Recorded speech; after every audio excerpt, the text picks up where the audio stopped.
তো আজকে আমাদের সাথে উপস্থিত হয়েছেন হেলথ কনসিয়াস একজন যুবক। তো নমস্কার আপনি নমস্কার হেলদি আর আনহেলদির মধ্যে কি বোঝেন? দাঁড়ান আমি একটু চশমাটা পরে নিই। শিখতে শিখতে পারবে।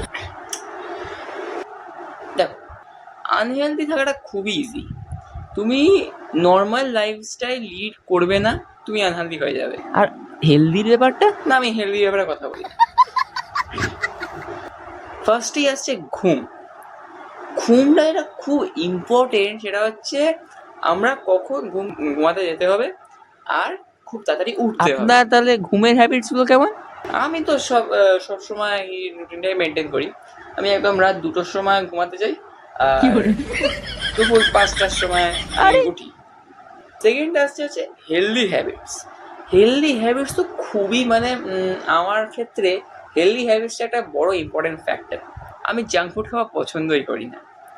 আমি শুধু আমি কি খাই, আমার খাবার ইয়েতে আসছে burger, mixed fried rice, chow mein, oily chow mein, হ্যাঁ ব্যাস এরকমই। আর কিছু অয়েলি ফুড খাই, কিন্তু ওই জাঙ্ক ফুড খাই। কিন্তু দাদা ওরকম তো সব জাঙ্ক ফুডের মধ্যেই পড়ে।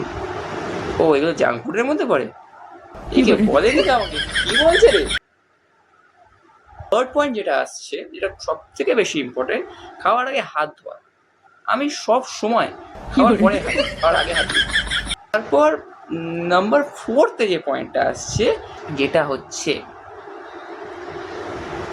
আমাদের সব সময় হেলদি থাকতে গেলে অ্যাটলিস্ট দিনে 10 থেকে 20 মিনিট হাঁটতে হবে। আমিও হাঁটি। আর যে ফ্যাক্টরটা হচ্ছে আমার মেডিটেশন করতে হবে। আমি মেডিটেশন করি কিন্তু শুয়ে শুয়ে, গেম খেলতে খেলতে।